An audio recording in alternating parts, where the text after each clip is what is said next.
reacting to the truth about Michael Jackson. This video is called The Truth About Michael Jackson.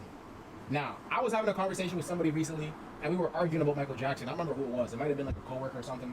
But we were talking about Michael Jackson, and I was like, yo, put some respect on Michael's name, this, that, and the third. And we were arguing about Michael, and I was like, yo, we don't play about Michael ever in life. And it's interesting because Michael died in 2009. So the fact that there's stories coming out in 2025 talking about the truth of Michael Jackson is insane, man. He had a lot going on, bro. And I don't know. I want to watch the video before I say it. Actually, no, let me say what I got to say before I watch the video. Because if the video changes my opinion, I won't be able to say what I say. But for all that Michael did for us, I don't like the way that the world cheated him, gang. I really don't like the way the world cheated him after everything he did for us, bro.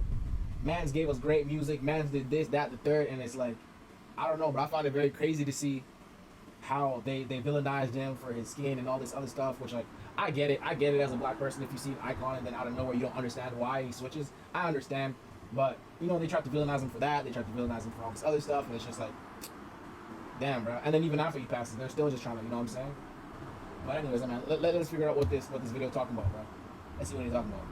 What is the truth about Michael Jackson? The media's portrayal of the events were drastically different from what actually happened. Yeah, we can show a bit of jokes about it. Yeah, so it's like, it's just what people... See, that's the thing. Like, once the media establishes a narrative, and then the TVs and the rappers and music and whatever, like, you just start to, like, they start to solidify that narrative, whether it's real or not. Like, it don't matter, bro. Like, you would hear all these jokes, all this stuff, bro, and it was always like, Michael Jackson became a villain. Michael Jackson became a XYZ. I don't even know if I can say those words on Twitch, but it was just like, damn, bro. Y'all forgetting how goated this guy was, bro. And, like, let's look at the facts. Let's not just say, like, y'all forgetting how goated this guy, as if that's to say ignore everything, regardless of what the truth is.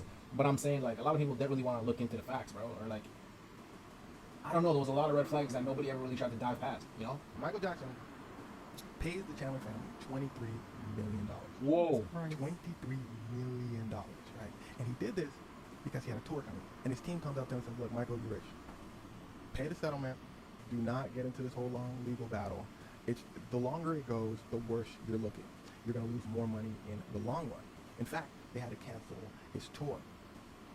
And that's hundreds of Oh, shit, fire, man. You might as well just pay the family. We make money by doing another tour. Michael says, all right, fine. He says he regrets this decision to not fight the case. Speaking of Neverland, right, Neverland Ranch was in his home, and he never went back. After that trial, he never stepped foot in Neverland Ranch again. He felt it was tainted. And after Michael passed, That's so sad, shortly bro. after, Damn. R.I.P. Michael Jackson, man. Rest in peace, Michael Jackson.